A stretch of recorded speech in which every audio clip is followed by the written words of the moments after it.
It's time now for Countywide, a special presentation of Yavapai Broadcasting News. Join Paul David and Kyle Benedict as they talk with our community's leaders, newsmakers, and people in the know. You'll hear about the hot topics that affect all our lives in Yavapai County. And now here's today's Countywide.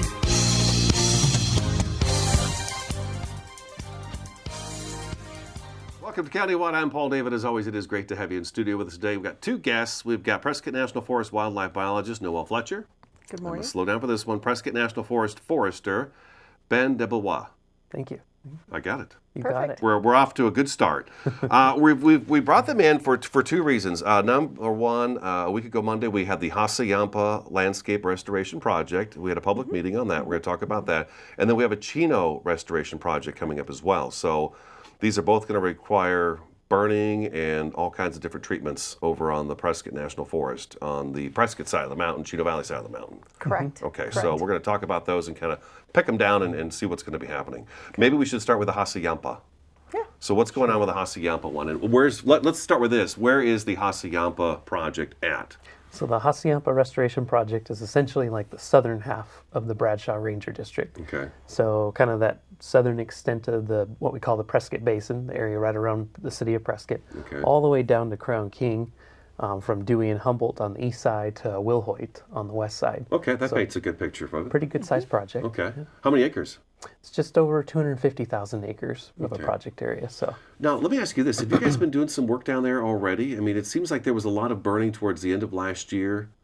Most of that has been in the basin where we already have a project planned and approved. Okay. So we've Okay. been doing the implementation there, and this literally comes up to the line to finish the puzzle, to treat the rest of the forest. Okay. I want to say, I guess that was burning along 69 and Cherry and stuff like that. And that's on the Verde Ranger Okay, that's the District. Verde That's Ranger a District, different. so It's a different completely project different and area. a different district. Okay. The Hassayampa is very diverse. It goes from mixed conifer down to almost a little piece of Sonoran Desert, and back up to the pine in Crown King with a lot of chaparral in between. Okay. All righty.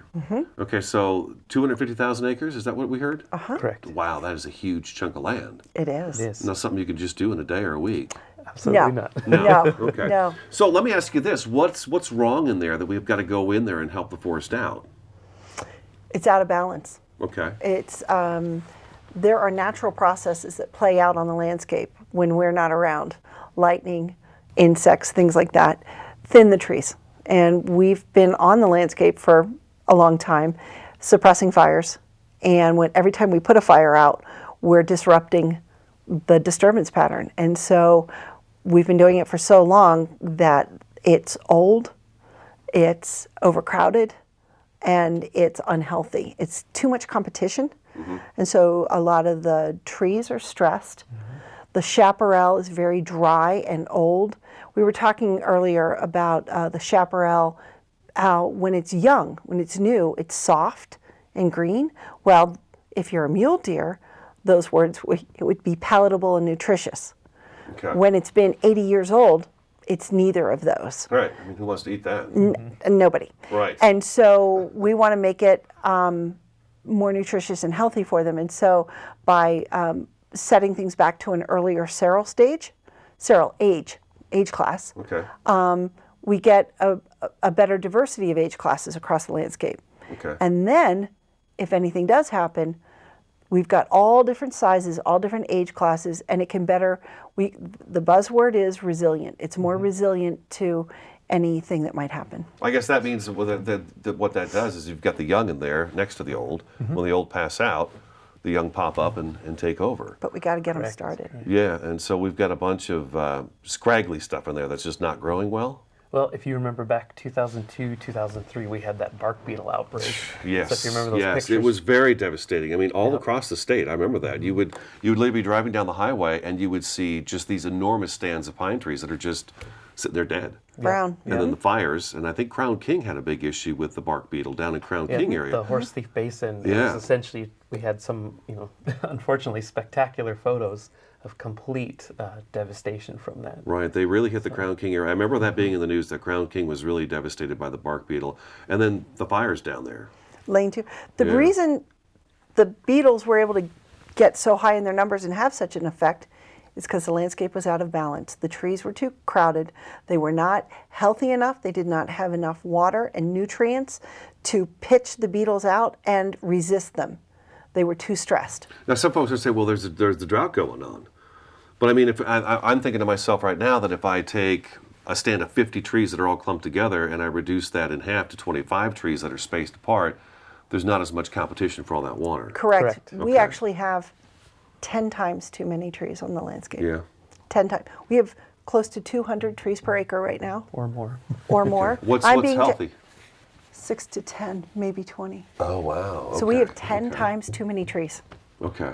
And that's a scope and scale that's hard to wrap your head around inside and outside of the agency, in my opinion. I mean, even we had some plots done by Ecological Restoration Institute at Northern Arizona University. We said, come tell us what this looked like before we started disrupting the fire regime. And they did these plots. They're fascinating plots because once you've done them, you look at the woods totally differently. You see remnants. You see, you might see a log or a stump or what would used to be a tree, and you're like, that was here before we did this. And you look at it differently, and then you realize, wow, this place is crowded. And when we did that, we did those plots both across the landscape, but we targeted a special area that's more challenging for us to manage, and that is the spotted owl habitat, because we wanted to know, what did that used to look like? Because we know what it looks like now. And so we had them do plots in the spotted owl habitat, and we collected fire samples 3 to 5 years. Every 3 to 5 years, those stands had a fire come through. Low intensity fire. Low intensity ground fire. Cleaning up the ground clutter. That means it didn't look like it does now, because we could never have a low intensity ground fire come through there now, because it wouldn't act that way. There are too many trees and too much ladder fuels, the ones that take it from the ground up to the crown. I learned that last year. And so a big focus is those owls nest up against private property and at the tops of hills and trees. And so therein lies the challenge, is to protect life and property while providing habitat for other species. Okay. It's a huge challenge. I drive by forest area and I look back in there, and I like, because I've done so many shows like this about these restoration projects, I like the fact that when I look back, I can see back maybe 50, 100 yards back into the forest. And you can see that the ground is there, you can see the grass is coming up in the spring and stuff like that, and it just looks really healthy. And then I can drive by another piece of forest and I see all these small, like, sticks you could put your fingers around, these little tiny trees that are just shooting up all over the place. And I think, okay, that's an area that's probably not been treated yet. Correct. Is that what we're talking about when we're just all these spindly little trees that are just sucking up all the space? Correct. Yeah. And you'll also notice if you look in the understory on the forest floor, it's often just covered in pine needles. You don't have any grasses or forbs. So we often coin the term, it's kind of a biological desert underneath the trees. There's nothing else growing underneath there. So when we open it up, thin it out, reintroduce fire, put those nutrients back in the soil, suddenly you have a whole new flush of growth and a lot more diversity in the understory. Makes sense. We're going to take our first break already. We haven't Really? even gotten to, I know, we haven't got to the part where we're going to talk about what's going to be done for the restoration project, how it's going to be done. So stick around. We're talking with the Prescott National Forest today about the Hassayampa Landscape Restoration Project, also a Chino restoration project coming up as well. So this is County-wide. We'll be back in just a couple minutes. I think we need to be.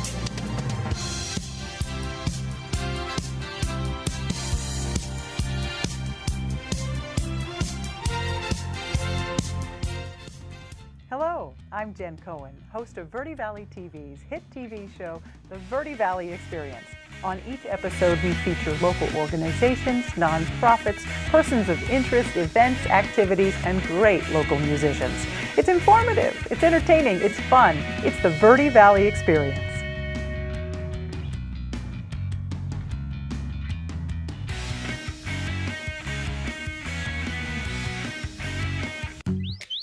Do you ever wonder where your money goes once you've spent it? When you purchase locally, like at this neighborhood coffee shop, the money circles back into your community. The local owner, in turn, hires a local bookkeeper, graphic designer, or web developer when the national chain does not. Supporting locally owned businesses helps the local economy, schools and libraries, and it creates additional jobs for people you know who live and work around you, right in your community.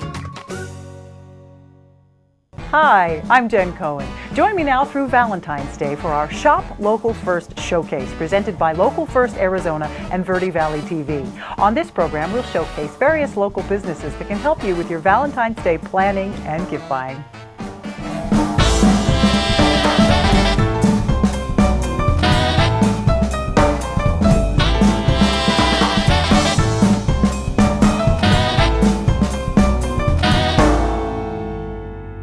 Stand with me. Be drug-free. Stand with me. Be drug-free. To make a difference, we must stand together. Stand with me. Be drug-free. Supporting our families and listening to our teens. Stand with me. Be drug-free. Stand with me. Be drug-free. We are all one. No one is immune. Stand with me. Be drug-free. Let's stand together for a healthier community. Stand with me. Be drug-free.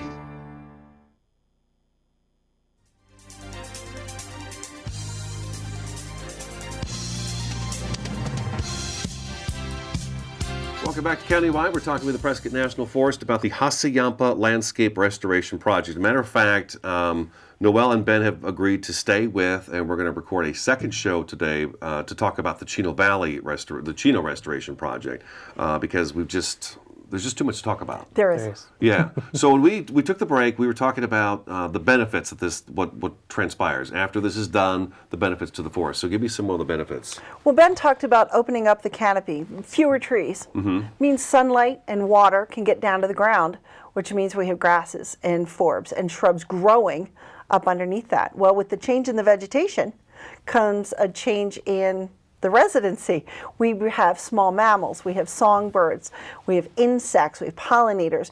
There's so much more life in it, and they have life, and they also bring life to other animals like spotted owls and goshawks and other animals that eat them. So we've got more food for everybody. We've got more food for the small mammals, we've got more food for the bigger animals, and that's the key change.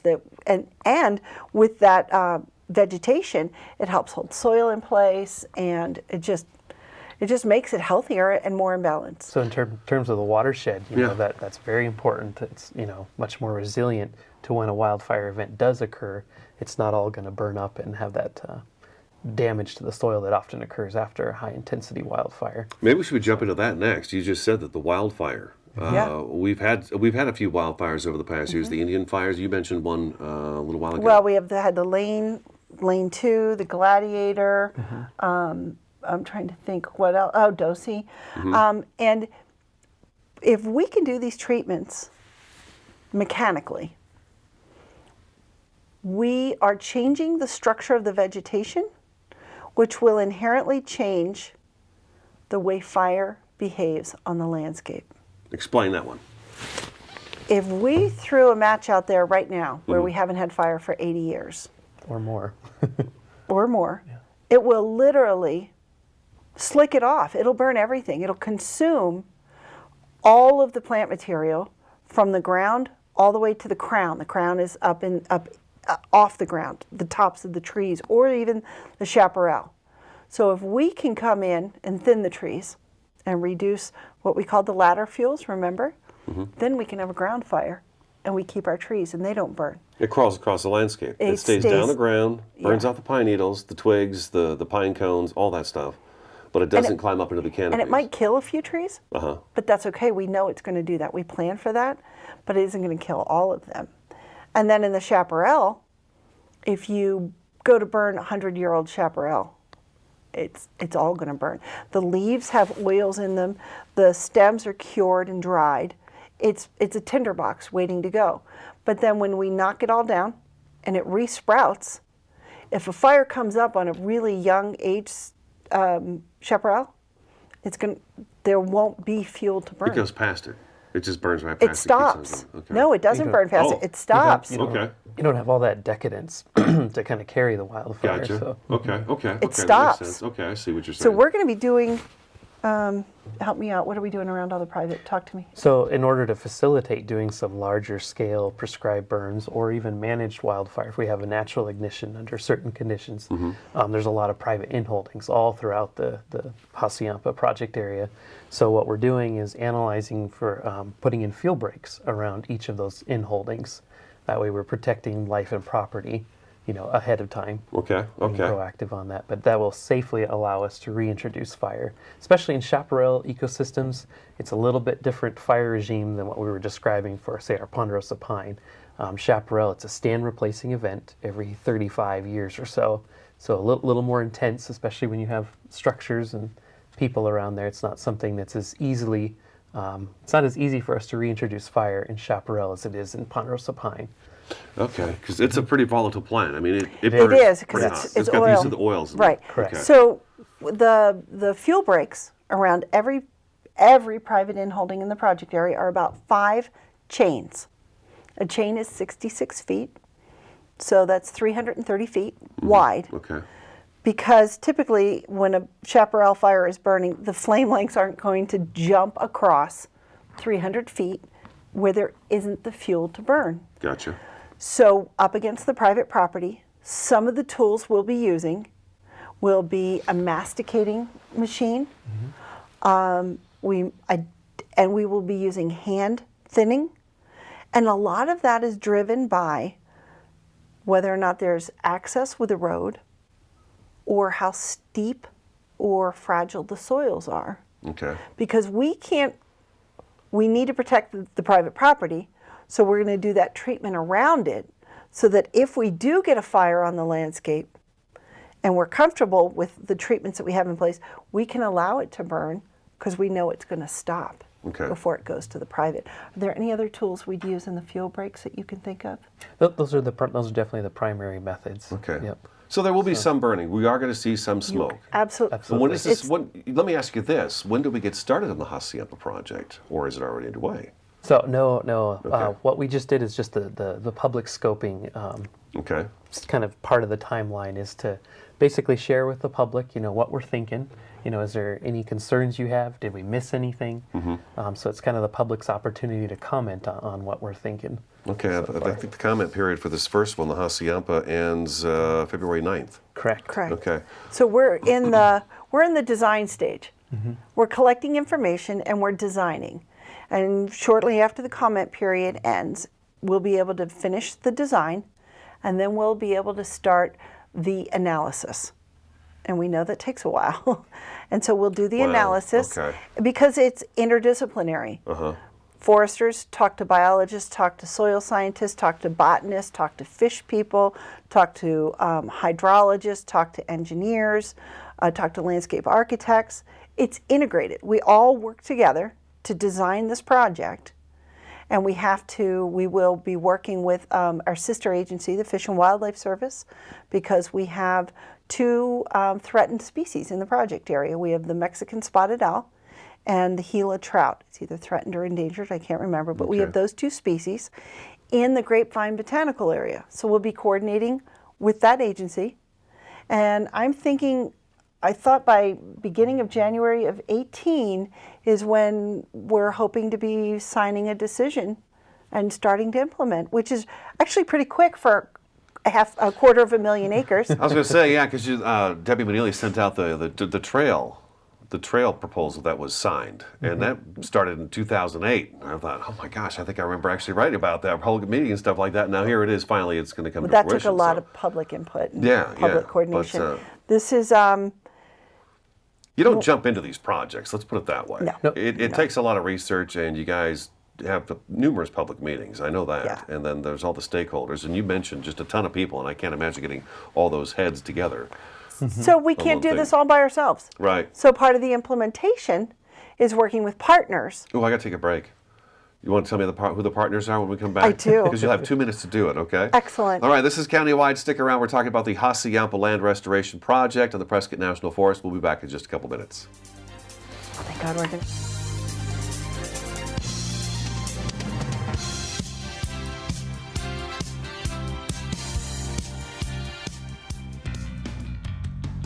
Hello, I'm Jen Cohen, host of Verde Valley TV's hit TV show, The Verde Valley Experience. On each episode, we feature local organizations, nonprofits, persons of interest, events, activities, and great local musicians. It's informative, it's entertaining, it's fun. It's the Verde Valley Experience.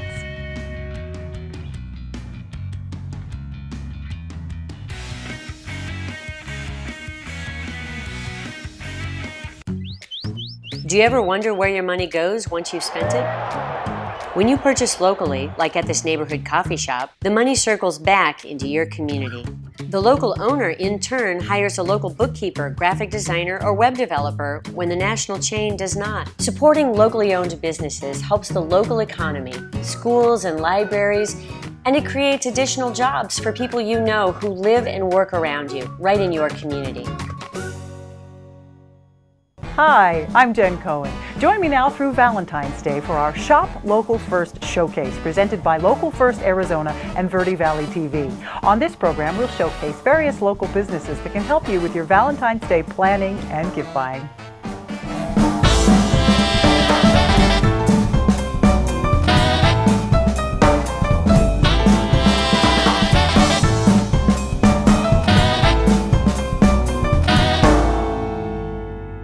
Stand with me.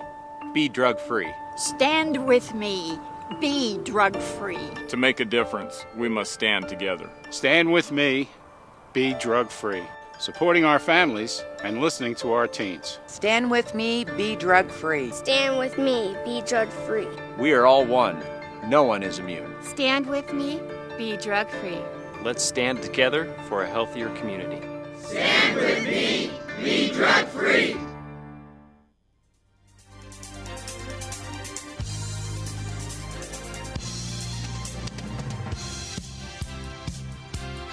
Welcome back to Countywide. We've got about a minute and a half left in the program, but we want to talk about the stakeholders who have been involved in this so far. And Ben, during the break, you were saying that this has already kind of been in the works for a little while now in terms of a project we wanted to do. There's a lot of folks both within the Forest Service as well as a lot of our partners who wanted to see this project come about.